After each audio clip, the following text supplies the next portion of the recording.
Over the Line Extra, your weekly Galway GAA podcast with Ollie Turner and Sean Walsh. Welcome on into Over the Line Extra. I often thought, Sean, we should do like the newsreaders and just pretending that we're talking off camera and nodding. Yeah, of course. We don't talk at all. Now, one thing has changed dramatically since last Thursday when we were here is the man we spoke to went and took an inter-county job. So let's get this straight. Micheál Dunn, who I presume was Dublin hurling manager last Thursday when we spoke to him.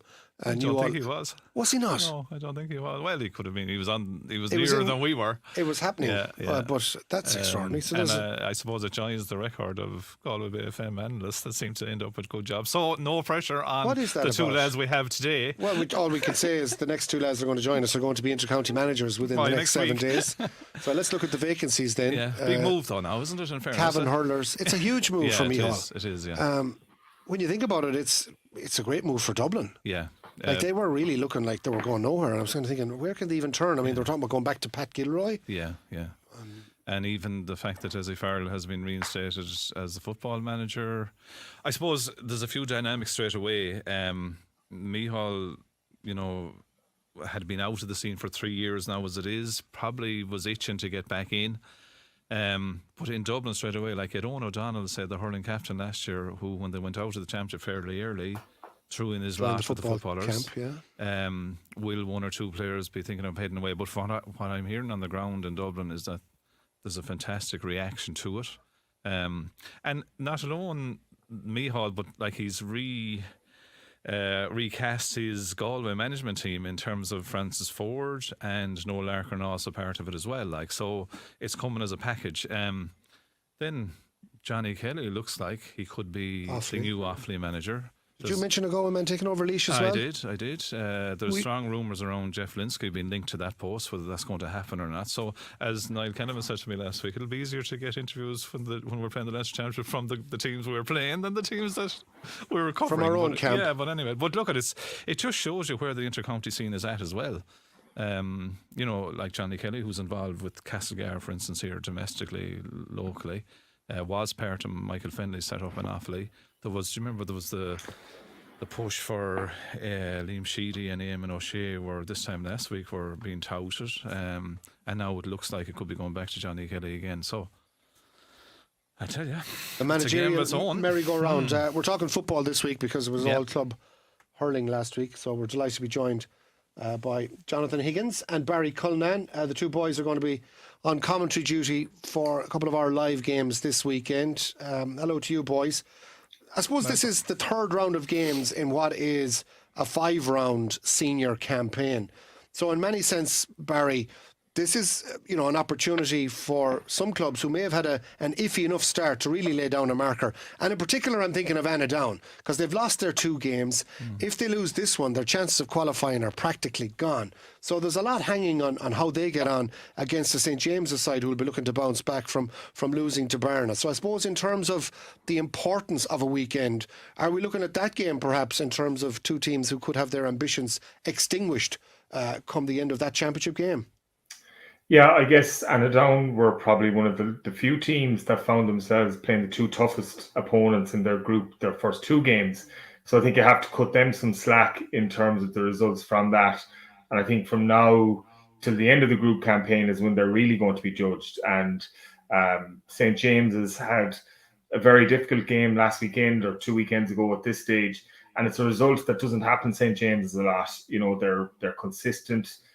Mightn't win all their games, but they certainly always put up a performance. So to get a beating like they did against Barna will certainly hurt them, and they'll be coming back looking to be better, fitter, stronger than they were that day. So it's good. This is a real clash. It's one that we know that the third in one of the groups is going to come out. At the moment, it looks like it's in the other group, the Moycullen, Tuam, Corofin group. But if it's going to be in Annadown's group or St. James's group, this is one they're going to have to win. And in reality, either team that does win it is going to have to win it by a considerable scoreline to put themselves into that third position if that's where they want to be. Yeah, of course, in that group, Sean, we were talking beforehand that you're probably looking realistically at the top 4 teams playing each other in the championship this weekend. So we'll talk about Moycullen, Corofin in a few moments. That's a game that the boys are going to be on live commentary duty. Just on the St. James's result really jumped out at me. Did we see that coming? Certainly not. Like, St James's had a good win in the first round. Barna not so much. But I think one thing is when a player, Oisin Gormley, I think had 1-6, 1-7 in that game. In club football, if a guy does that for you, it gives you a real advantage. And they got scores just at the right time. Maybe when St James's, Paul Conroy was kind of leading the charge, kind of this, into the second quarter of the first half. But Barna got goals and they got them just at the right time. And again, back to Barna have been really consistent over the last couple of years, and they will see themselves as being in the top 6-7 teams in the county, and they would have been expecting to beat St James's. But as I said, St James's will be hurting from that, and they'll be expecting a big performance.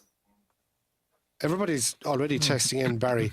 What top are you wearing? Have you worked that out, Sean? Have you? Yeah, I don't think it's a Turlock top. Anyway, it looks like a. Do like the soccer lads. Kiss the crest there, Barry. Yeah. What is that? You do well to get it. Out the gate, is it? Bally and Ashby, if my pulling the right side. Bishopstown Hurlers, County Cork. And Where BC. in the name, my God, did you get that one now? Well, you obviously got it from Bishopstown, Sean. You don't want to know, Sean. And even though he's living in Cork, he's claiming mileage from Turlockmore to train at Bishopstown lads. This is the genius of the GAA. Unbelievable. I got more free gear from Bishopstown than I got in 6 years with Turlockmore. Don't worry, they're watching and they're listening, Barry. There will be a reaction before the end of this broadcast. John Higgins, we talked about the top four. Of course, two of those four, we reckon, will be Salthill, Loughnacara, Mountbellew, Moylock in what's going to be the late game on Sunday evening. So I guess whoever wins that is almost assured of a place in the quarterfinals, and most probably as group winners. Are we looking at Mountbellew laying down another marker and maybe against a Salthill team who, for many, outside of the so-called big three, are the next best?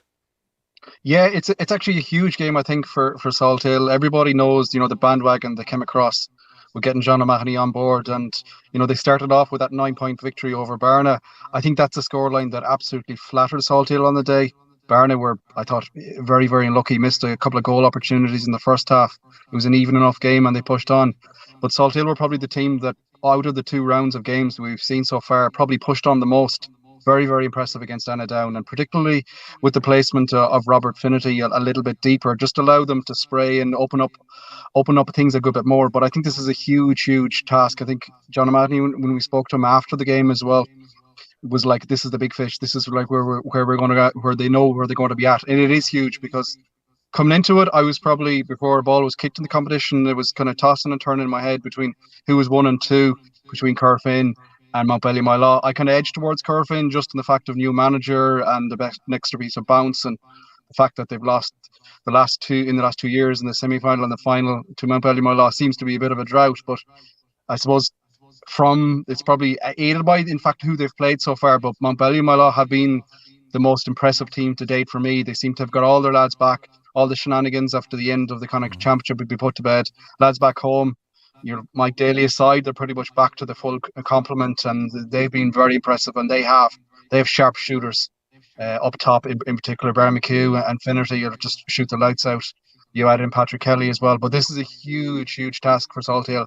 The improvements that they've made so far will have a big indication. I think this pretty much sews up the group really in the halfway point almost. But you'd have to fancy that Mountbellew Moylock will have enough in the tank, but it's such a big game for Salthill and Loughnacara. Can they push on? The question marks have been there after, last year was a dismal really by their standards, the way the championship ended up. They've got 2 wins out of 2 so far. If they get another one here, they'll be nearly in dreamland. You'd still fancy Salthill to get out of the group though, even if they lose, because they'll have matches to come with St James's and on Carharua. Yeah. And should win both. So either way, you'd still imagine. Yeah, and I suppose, I think the statement of getting John O'Mahony was a big one, wasn't it, in terms of like ambition. Yeah. Like, I suppose we've been seeing for the last few years probably a bit of unfulfilled potential in Salthill, and can he unlock that? The one thing, and Johnny said it there, I saw Mountbellew against Annadown. I was very taken with Mountbellew's composure. I thought that they were very...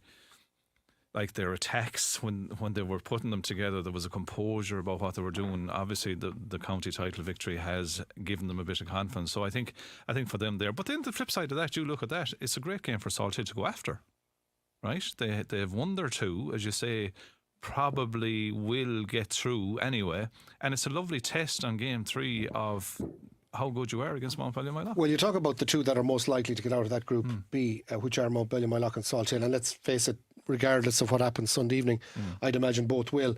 But it does open up, Johnny, an opportunity for Barna to build on their win and get 4 points as they take on Carharua, who were heavily beaten by Montpellier Mylock, lost by a point to St. James's in a game they played well in the first round. But again, opportunity knocks for Barna now to really cement themselves as the third best team, and not just in that group, but perhaps the best third place team of any of the 3 groups to book their place in the quarter-final. We've lost Johnny there for a moment. Right, yeah. I think it was he got clamped. He got clamped. I mean, I saw it before about parking the car where he did. Barry, pick up on that on Barna. That was a real eye-opening victory, as Sean alluded to in the last round where they beat St. James's. But now with Carharua, they'll almost be expected to win. The way, I'm not sure third is going to come out of that group. Like, if you think about it, and I know it's moving on a little bit, Tuam are really going well in the other group as well. So if you think about Corofin, Mike Cullen, hypothetically Corofin win that, then Mike Cullen have to go to Tuam, knowing that in reality they're going to have to win to guarantee themselves coming out of the group. So I think that group, even if you're looking at scoring difference, is probably where third is going to come out of. But Barna will be saying, look, Salthill going really, really well, Rob Finnerty going well, Tom O'Culhane going well. But we know historically Salthill have been known in the past to throw in a couple of clangers as well. So they'll be saying, look, just say Montpellier get over Salthill at the weekend, there's no guarantee that Salthill will turn around and get 4 more points out of their last 2 games. So I think Barna's ambition will be second. I think they'll say, let's make sure that whatever happens in the rest of the games, we put ourselves in the position that if Salthill slip up, we go into that second place position, and then they're fighting for third. And like we spoke about, you spoke about Montpellier Mylock being. Just lost Barry there for a second as well. Composed. Gremlins are kicking in. Barna. You're okay. You're back, Barry. You're okay. We just lost you for the last few seconds. Yeah, just making a point about Montpellier. Yeah, I was just saying, they have good forwards, and I think Barna have exactly the same, and that puts the team in a really, really good position. That's that group. Let's quickly run through the other ones. Of course, Group A will see Corofin in action this weekend as well. And again, it's Corofin, Moy Cullen. We talked about the other big two. For me, the top 2, Sean, are Corofin, Montpellier, Mylock, and we were having a laugh beforehand saying, why don't we just cut to the chase and get straight to the county final? Yeah. But Moy Cullen might have something to say about that. They've been lethargic so far, if I could use that word, but this is another big chance for them now, isn't it? It is, and it's interesting, and Barry is involved in management for the last few years. It's also, you also have to time elements of this, don't you? I mean, the group stages, you have, 5-6 games in some of them, right? Versus, say, the intermediate football and hurling championship, where there's only 3 games. So you have to be kind of on it. But here you have to allow, you're going to be out every second week. I know the football had 2 weeks because of the All-Ireland final, but you also have to try and time it, right? And Montpellier Mylock or Mike Cullen, would that be in the back of their minds that, look, it's about getting through the group stages first, right? Get us there and then begin to pick it up. But the one thing, and I suppose I'll throw it at Barry as well, they're playing Corofin. I'm intrigued, Kevin Johnston goes into Corofin, what do you say? The team has won everything. Last year, lost for 1. So Kevin Johnston's mantra has to be we have to win the county championship. Isn't it that simple? Yeah, 100%. And he has a brilliant track record. Went to Ballintubber. I suppose similar, Sean. What do you say when you go to Ballintubber?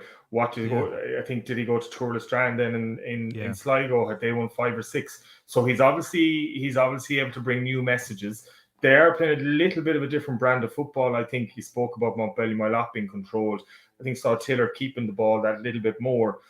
And they still have quality players. Yeah, look, we know Liam Silk is gone. Still have Dylan Wall, Ciara Malloy, Bernard Power and goal, Ronan Steve. Gary Sykes is still, clocking up big scores. And it'll be very interesting to see how the likes of Dara Silk and Dylan Canny progress in the championship. They've been knocking around Galway panels. Corofin are going to expect them to kick on. So I think he's lucky in some ways that there's a bit of a changing of the guard, and he's not under huge pressure from maybe big figures that are there from previous teams. But he's obviously well capable of bringing new messages. But I think Mike Cullen, I was told this morning, I think they're 2-1 against Corofin. I think that's a big price. If you look at Mike Cullen's team on paper, yeah, we know Owen Gallagher is struggling with a knee injury, but all over the pitch, they've huge power, huge pace. And if teams go defensive, they can kick from distance with the likes of Peter Cook. If teams push up, they can get ball into Desi Keneally inside. So they have a lot to their armoury as well. They have a strong midfield and Tom Clark and Mark Lydon. I think this one is going to be one. Yeah, you've said Montpellier, Montlock, Corofin, the top two. I think we have a top three that's very, very competitive. I think this weekend will tell who is probably pushing into that second position. I just wonder, are Mike Cullen a bit like Galway hurlers in Leinster playing Kilkenny? Are we as well off not to win now because we're going to be playing them again later on in the championship? Or can you not think like that? That's what I'm saying in terms of when you sit down and plan out your year and the groups are drawn, like there's an element of trying to time your run as well. But I think, look at the other thing. I think if you were playing Corofin, by all accounts, I mean the league final was very impressive. They played one or two of their group games. I think it was agenda down in the league final, and you could name everyone that was missing was nearly a team of its own, of unbelievable talent. So I think for Mike Cullen, this is go at Corofin and see where it brings you. And as Barry said, like Group A looks like maybe where that third team, there's a small little bit of wiggle room. But I think from round 3 and 4 on, you're going to find out here. You know, it'll be interesting to see at the end of Sunday evening where these tables at, who's at, where they are. In Group A, I mean, if you look at it, 3 of the top teams have 4 points. The 3 bottom teams have no points. That's a big gap already. Like if you were on Spidgea, Luke Gerard, Niamh Van Alicia Moore, you can't really afford to drop too many more points in that group. So, you know. And that's where Tuam Stars Luke Gerard becomes important, Johnny Higgins, tomorrow night in Pearse Stadium. Like Tuam have been steady, if not overly spectacular. They were very good in patches against Unspeadale. They've got 4 points pretty handily on the board. Do you see a bigger challenge coming from Luke Gerard tomorrow evening, or do you expect Tuam to make it 6 points out of 6? Yeah, Luke Gerard is a tricky one, really, isn't it? Like, because they've been, I suppose they've got the wrong end of the spectrum in terms of the tough end of the draw in their fixtures so far, having faced Corofin and then Mike Cullen. So you can nearly there's an argument to be made that maybe their championship starts now. They push on. They've been ultra defensive in their setup, particularly in that opening game against Corofin, and it was pretty much a non-event, if the truth being told. But this is really now where they need to push on. But it's a big test because Tuam, as we know, the experienced pros, they've been around there, one of the most hardened club teams around the game. They're probably, if there is a level just underneath the top 3, you're probably looking at them being in that sort of a slot. But it's a huge game for Luke Gerard if they are to push on. That group, as Sean has rightly said there, is so lopsided. It's almost top to bottom and a split in the middle.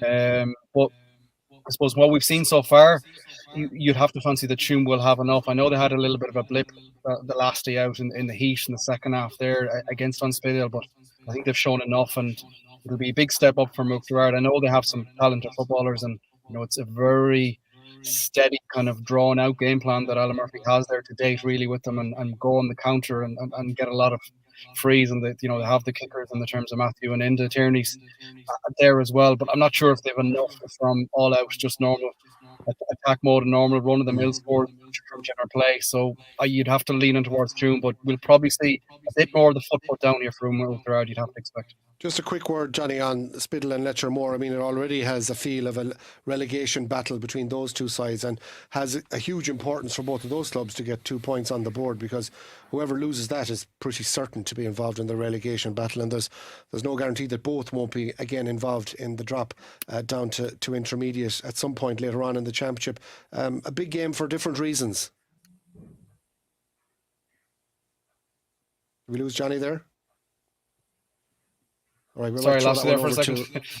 Yeah, just the Unspeadale Letcher Moore game. We're looking at that, Jonathan, as regards the importance for both those clubs trying to stay up. Oh, very much so. Trying to get off the mark there and try and get their points on the table. All right, we're losing Johnny, whatever corner he's in.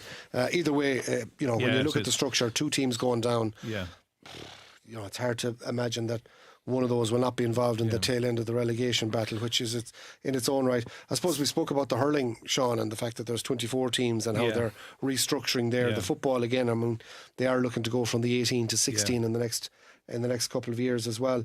That's that group. We're going to move on, Barry, pretty quickly to the final group, and in many ways the group of death, the group of unpredictability, I think, because I don't think everyone is alive here, isn't it? Yeah, they are. And that's absolutely right, Sean. I mean, if you're talking about a group and 2 of the third place teams from the 3 groups go through, so perhaps Group C could be the ones, Barry, maybe to actually lose out, because everybody ends up beating everybody.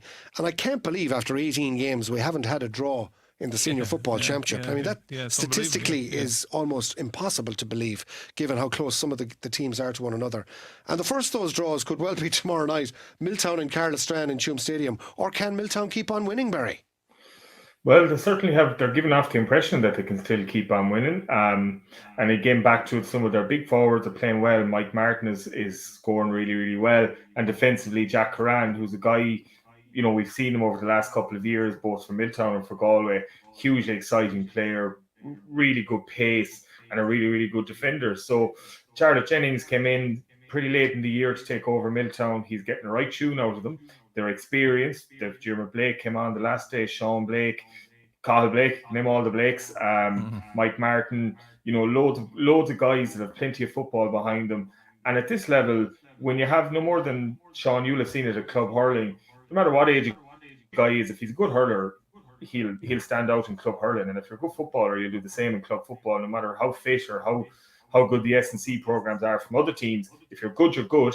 And Milltown have plenty of good footballers. So I think they could get on and they'll be looking to push on to 6 points tomorrow evening. Carlisle, mixed bag so far. They're on 2 points. Again, have some really good, exciting young players. Jonathan McGrath being case in point. But I think this is one I think Milltown would have been targeting at the start of the year to say this is certainly one we'd be looking for 2 points from. And of course, Clare Galway, Sean, bounced back as well the last time. It looked really good with their. It did. I thought, even just touching on Carlisle, I think there might be a bit of a kick in Carlisle because Carlisle were. Well, they were awful against Clare Galway. But even their attacking ply, they couldn't score, or they weren't able to get the scores. Now, whether that was Barry to say there was a kick in Clare Galway, I think the repositioning of Conor Flaherty to full forward changed the dynamic there, where he got the goal, but they could go along to him. I think Jack Lane obviously had been back. They lost Darragh Whelan. Whether he'll be available, looks like he probably could be this weekend. But I think Clare Galway will target this game, Barry, in terms of Monivea Abbey with no points on the board. But this is a typical Monivea Abbey style of game where, if you look at Monivea Abbey's, they're the only team with no points. They're on the bottom of the group, and yet their scoring difference is only -4. So Abbey will go after this as well, and I'm sure bring the typical Abbey heart. And with the form that McDade is in, they'll hope that Killian can lead them. Yeah, 100%. And they've been very, very unlucky. As you said, their score difference is -4, yet they've lost 2 games, and they'll have been very disappointed not to pick up some points from them. Killy McDade, I think he's, I suppose, given really a free role. I think they'll be expecting that Jack Lane will pick him up. So that battle will be real telling to see who comes out on top. I think if you touch on Clare Galway, Conor Flaherty has been excellent, and we know he's had a busy couple of weeks, and we hope he can keep it going. But he has such power, he's good hands, he's a good kicker of the ball, so full forward suits him. And Kyle Long in goal is a good keeper. Brian O'Donoghue was working really, really hard with him, so it's good to see him progressing. I think what Clare Galway probably now realise from their first 2 games is that they need to build depth into their panel. So when they had a couple of injuries, albeit top footballers, and Jack Lane could be in line for Young Footballer of the Year, but when you don't have them players, Clare Galway seem to be treading water a little bit, and that's just something they're going to have to look at and try and build a panel. I think both teams at the start of the year will have said this is a game that we can really target and hopefully pick up 2 points. With a Clare Galway hat on, I think Clare Galway will just have enough for them. And I was chatting to someone this morning about this, like that Monivea Abbey jersey, or that Abbey Knockmoy jersey, or that Monivea Rugby jersey, or St. Bernard soccer jersey. It just seems to do something for those people out there in that parish, that it just brings them on more, maybe they're greater than their individual parts. And if it comes to a dogfight, Clare Galway won't want that. Clare Galway want a nice open game where, scores are coming fairly easily. Monavea Abbey will want it tight, compact, and make a dogfight of it. And if they get that, then Clare Galway could be in for a long evening. Of course, the last game in that group is crucial for both St. Michael's and Cullinane as well. That's on Saturday in Pearse Stadium at 4:45. For St. Michael's, I'm sure they can't believe they lost that match to Milltown, Barry, that they were in control of for so long. But likewise, I suppose for Cullinane, they'll be looking to kind of build on their narrow win over Monavea Abbey. They scored 3 goals the last time. But either way, you could see that group completely turned on its head with one sequence of results this weekend. You could end up with Clare Galway on top, maybe Cullinane in second, Milltown dropping down to third if they were to lose to Carlisle, or you could flip it again. Yeah. Milltown could be out of sight at the top of the table. But at that particular game between Michael's and Cullinane will have a big bearing on both of those sides' chances of moving into the knockout stages. Yeah, I think,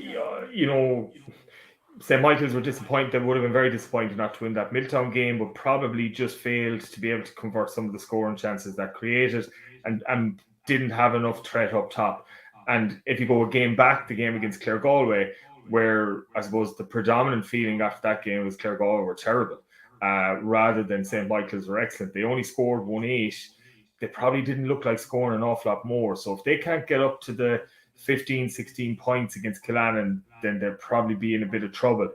Like what you do when you chat about most Cullinane games, you'll chat about the Sweeneys, and if Patrick Sweeney or Cathal Sweeney is involved, we know that their own injury worries. That's a big bonus to Cullinane, and I think if Patrick Sweeney can play for them, I think they'll get enough scores just to get over the line. I think Johnny Heaney has shown good form, and he'll relish the chance of really running at this St. Michael's defence. So I think Cullinane will move on to 4 points. I think Clare Galway will move on to 4 points. And I think Milltown will be ended up in 6. And even on that, you touched on something there, Barry. This closed season, and I know I'm like a broken record talking about, the split season. Like, particularly in hurling in the last few weeks, you hear managers actually managing injuries, Barry, like that. When you were playing every 2 weeks now, right, you're going to get knocks, you're going to get injuries, and you have to make decisions within games. Do I take a lad out? Do I give him 20 minutes, or do I hold him? If it's a hammer or if it's a knock that needs an extra week, do I hold him, say, for this weekend, look into 2 weeks' time? So there's a lot of micromanaging, Barry, at management level, isn't there, going on here? Like, yeah, and I think in the football, Sean, it's a little bit easier to do in that they have those extra couple of games where maybe the football is very condensed, or the hurling is very condensed. They know that if they don't get a result in the hurling, they have 1 or 2 extra games, so they can mix and match where they're bringing players to a certain extent, and that if a guy is carrying a knock, you still have 3 more rounds of the championship left, and you don't want to be missing up for that. Take a hit in this round, get him an extra 2 weeks, and play him the next day. Where the football is that game less, so they know they're under ferocious pressure. And I suppose maybe in the hurling as well, just the fact that in Senior 8 there's no relegation. Maybe teams are saying, look, it could be an opportunity to blood new guys. So there's loads of stuff to throw into the mix. And as I was listening to yourself and Jerry and Mike last night, and like club management, hurling and football, it's becoming serious stuff. And the day of picking the team in the back of the fag box is gone out the window. And players expect professionalism. They expect that everything is run to as high a standard as possible, and is putting management teams under ferocious pressure, and they've big decisions to make. Let's move to the intermediate, lads, because I'm conscious of time, and we'll have a quick overview of what's going on here. There have been some impressive teams so far. I mean, Glenamaddy, coached by Milltown man Darren Malahy, they were very good in the opening round. They take on Moycullen's second team. I'm sure they'll fancy their chances of cementing top of Group A, Barry, when they meet. Likewise, Coroffin's second team against Cortoon Shamrocks. They're the 2 games in that group. Corofin winning first time out, and they're one of those clubs, more than we saw it in the hurling. Until you start losing 1 or 2 games to the first players to the first team, they could be very, very strong. So this is one of those groups where if Glen and Corofin win, the group is pretty much decided. And this is as well, before Barry comes in, this is 4 groups of 4 teams. There's no wriggle room here. Yeah. No, absolutely none. And I think, Sean, again, you'll have seen plenty of intermediate hurling championships. I think the fact that there's only 18 teams in the football championship probably makes the standard of the intermediate football championship a little bit higher maybe than the intermediate hurling championship. And it's very, very competitive. Overall, like, I know I was chatting to someone that was at the Glan game last week, and we know Glan are producing some really nice young footballers. And I think one guy that we're going to have a look out at, and I think he was excellent in their last game, is Cormac Caslin. And maybe keepers somewhere Galway are looking to build a bit of strength and depth in. And for me, so far, he has been one of the standout performers in the intermediate championship, no more so maybe than Rory Lavelle has been in the senior championship. So I think it's an area Galway are served well, and it's definitely an area that they're going to have a look at. But it's very, very competitive. And yeah, I think Glan will be expecting to beat Corofin second team. I think they have one or two really key players for Glan, and I think if they perform, it's a good test for them, and it's a good barometer for where they are, but they'll certainly want to win that one. I mean, you look at Corofin, young Paddy Egan, fantastic player that we saw with St. Charlotte's earlier on in the year.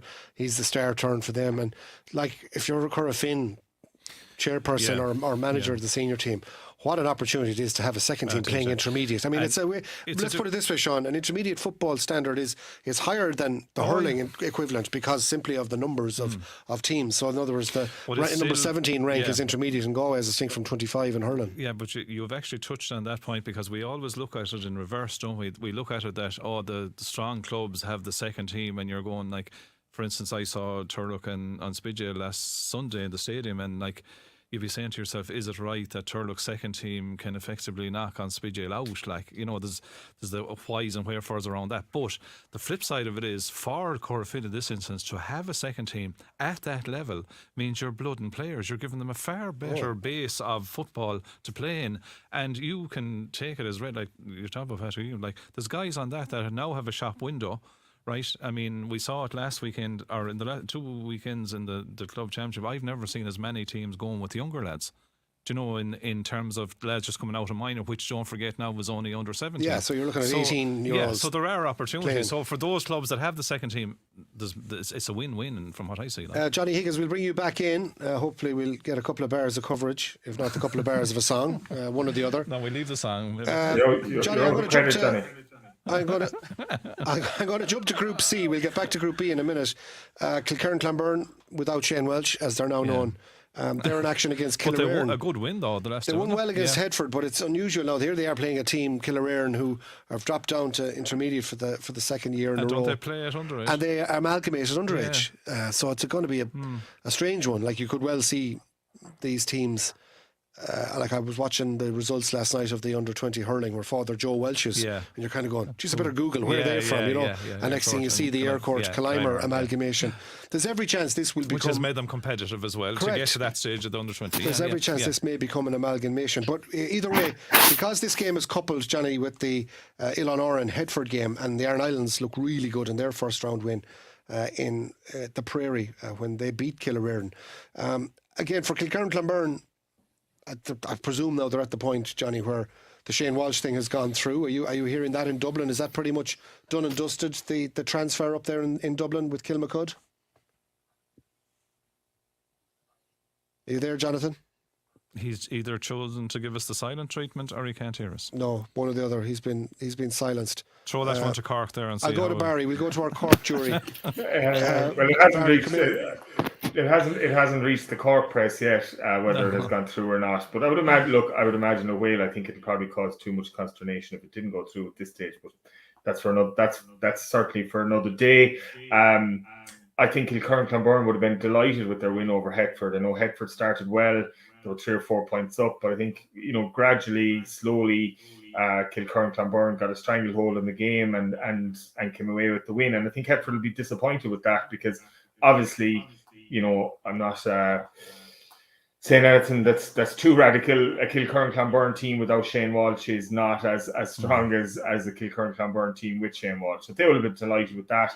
Kevin Brady's there.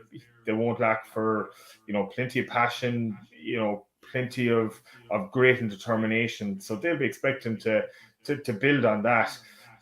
Killearn, just unfortunately, and it's we know that in maybe East Galway and North Galway that it's just plain resources unfortunately aren't there. And when you think of national schools around that area, national schools in Kilcurran, Clonberne, they simply don't have the numbers. And I know a guy, I was chatting to someone that was saying like in one parish in North Galway, they had 12 boys born in a particular year, where no more than 120. So like, unfortunately, just by numbers, that just doesn't mean that you can be competitive. And it probably will eventually mean that some of these clubs all over the county will have to join up, and hopefully that can breed a little bit of success that can in turn generate more playing population, and that they can take it from there. But I would say at the weekend, I think Kilcurran Clonberne will be looking to build on that Headford win, and they have some good forwards again, the likes of Conor Rabbit, Johnny Ryan, guys that have been around the block.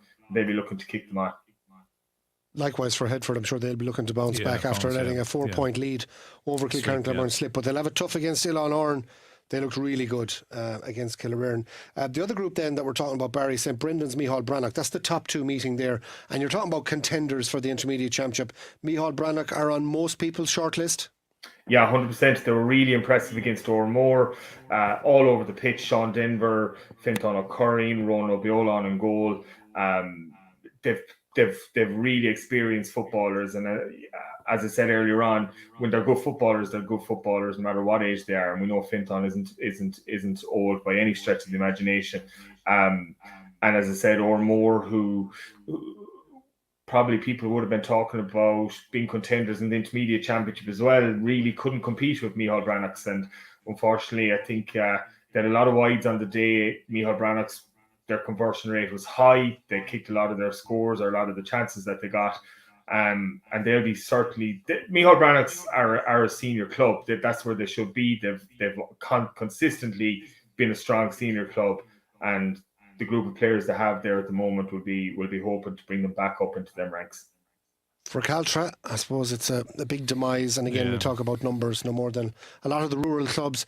So they're up against Oranmore Mary, who will feel they need to bounce back in this one. But again, you feel for Caltra and whether they would be one of these clubs that could be sucked into a relegation battle to avoid dropping to junior. The amount of work Caltra are doing out there, I mean, they're constantly developing. It is tough going, and I always think myself as well, no more than say the Kiltormers in hurling. For a club like Caltra that was at the pinnacle, it's not easy. Sure, it's not like it can't be. It must be soul destroying because you still have the Meehan lads out there now with kids playing football and trying to keep the thing going. And it's just, as Barry said, it's just demographics, it's timing. And maybe if Caltra hang on for a couple of years in intermediates, that things might come again. And even look at, you say, the Hascraphone and that as well going, like we say, for instance, the two Manions would be very good footballers. What a difference they'd make. Yeah, but like, again, right now with the streamlined fixtures process, it's hard enough to play one code properly without trying to mix. Like Barry, I suppose get your thoughts on the Oranmore Mary Caltra game, and then we'll move into the final group as well. But Oranmore, are they still in a position to play themselves back into this Intermediate Championship? Yeah, I would imagine so. Unfortunately for Oranmore, they've lost quite a number of players as well. The likes of Nicholas Sheehan is still in the States. I'm not sure is he coming back, and he's a very, very important player to them. They've got a number of newer players as well. Maybe they've moved in from different areas, so they're finding it hard to put a blend of youth and experience, and they're finding it hard to put that together. But I think they probably will have a little bit too much for Caltra, and I think if they can tighten up on the shooting stakes, I think that's something like 12 wides against Meathal Brannock's 13 wides. If they can tighten up on that, they probably will have a little bit too much for Caltra. But as you said, Ali, I think you're right. At the moment, it's about consolidation for Caltra. Try and bring through a couple of nice young footballers which they have out there, give them experience at intermediate level, hold on, and try and get some of the numbers through that the likes of Noel Meehan is doing huge work out there, and get them young fellas up into senior football or adult football, and hopefully be able to kick on from there. The last group, to me, looks clear-cut in the context of Dunmore and Kilconnelly being the strongest teams. And I would Dunmore, say I presume, are on a little bit of a there's a mission this year. There is. I mean, Sean, I would always say, and you look at Turlock, when you're starting competing at under 17, under 19A and getting to county finals, you have a great chance then of your adult team doing something a couple of years after that. And Dunmore in the midst of a particularly good group right now, probably a good bunch as they had in maybe 30, 40 years. I mean, that long since they've had a team that you could say. And a proud football area as well, which, to make our point. People always throw that out, and it sometimes can be a bit condescending. You know, the home of Michael Donnellan and the home of this, that and the other. I mean, right now they're the home of the Costello brothers, Porrick and Cullinane, two of the best forwards in the country. And in fairness, like Porrick in particular, the older brother, who was part of that Galway panel, is a cracking player to have. But they've so many of them, Dunmore, and forwards will win championships and intermediate championships in particular. Dunmore butchered the intermediate final last year, Barry. You remember that one against Letcher Moor. I'm sure they're on a mission to come back. Conor Gleeson, the county goalie, is there as well, and lots more quality besides. They should have too much for St. Gabriel's. But I was struck by Kilconnelly's victory, albeit over St. Gabriel's in the first round. That, you know, they could come into this as contenders as well. And again, look at the quality that they have as well in their ranks, including Niall Daly from the county panel. So is this shaping up to Dunmore Kilconnelly likely to be out of the group come next weekend, and that they'll be playing each other in the final round just to see who tops the group? Yeah, I would imagine so. What I'd say about the whole tradition thing, or that you talk about Dunmore, is that sometimes it can be a bit condescending or pat on the head type of thing. But I think what it does mean though is that when you get a good team, it's easier for the likes of Dunmore to bring a good team to a higher level than maybe it is for a team that hasn't been so successful in the past. And it's you know yourself, Ali, it's when they're walking down the street in Dunmore, it's all football, it just brings back a real interest in it, because the people, not saying people in other parishes don't, but the people in Dunmore want to talk about football. They want to go to matches. They want to win. And that just kind of translates then to the team. And when they get a bit of success and they know that they have a good group, it makes life easier. And I know you've talked about all the younger fellas, you're right. To me, the guy that makes it all tick for them is Joe Burke in the middle of the pitch. And like, he's just a hardened midfielder. And when he goes well and he's dominant around the middle of the pitch, it just allows the younger fellas, gives them a little bit more freedom and a little bit more wiggle room to play. And when they do play, it's rather enjoyable to watch. But I think, you know, Niall Daly is certainly going to be as tough a competitor as he's come across so far this season, and probably will in the intermediate ranks. So that battle around the middle of the pitch will be really, really important. But again, like Dunmore, like Micheál Brannock, Kilconnelly would see themselves as not far off being a real season senior club as well, and that's where they want to be. So I think between the three of them, to me, Dunmore, Kilconnelly and Micheál Brannock, that's probably where the Aran Islands as well, probably the four teams that are going to end up in semi-finals and where the winner is going to come from. Yeah, because Williamstown will be looking to bounce back, but they were well outbeaten by Dunmore in the first round. So the other thing as well now is, and the fact that the 4-team groups, right? You now, as the intermediate management teams, have a little bit of an advantage on the senior ones, in the sense that by this weekend you're going to have a fair chance that you are going to get through here, right? Then you'll have a third round game if you're still alive to get you through, but then you're straight into quarter, semi and final over a short period of time. So it's a 6-game championship over a short period of time.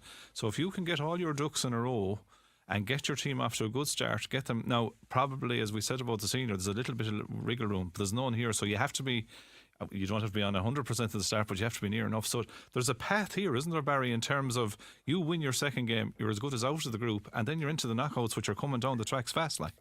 And momentum. It's all, if you build momentum, hypothetically, take Dunmore McHale's. They have a good win over Kilconnelly at the weekend. They roll into their third round, and I'm not sure who they have in their third round. Yeah, Dunmore Gabriel's this weekend, and Kilconnelly Williamstown. So I was jumping ahead to the final round without really giving due respect to Gabriel's and Williamstown this weekend. But I was working off the presumption Dunmore and Kilconnelly would win this weekend. Maybe that's jumping the gun a little bit. No, I think they will. But if you take them for as an example, and they start to build momentum, and they get over Kilconnelly, who will be seen as one of the stronger teams in intermediate, it's brilliant for them. 2 weeks, play a game, week recovery, week of analysis, move on to the next game. And if you can get over quarter-final, you'll feel like this thing is for you. And you know what it will bring? It'll bring brilliant matches. It'll bring competitive matches. And, when we look, and again, it's a day for another talk, at the split season, isn't the weather brilliant? I think the quality of the hurling championship, the quality of the football championship has been excellent so far. And when they look back at it at the end of the season, players are very, very positive by it. And I think a lot of supporters really, really like it too. Barry, we're going to leave it at that. Sean, thanks again. We've got loads of matches that we're looking forward to. Barry is going to be in Pearse Stadium on Saturday afternoon, including that match between St. Michael's and Cullinane, followed by Cullinane against Corofin. 2 big games to look forward to.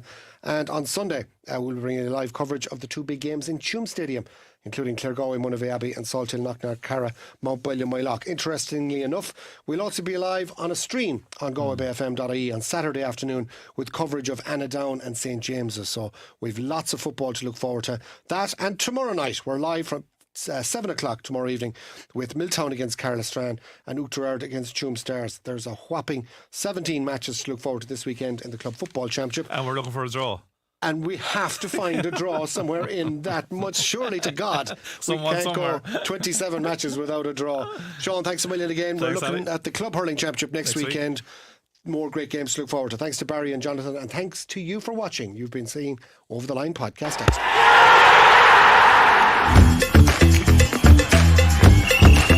Over the Line Extra, your weekly Galway GAA podcast with Ollie Turner and Sean Walsh.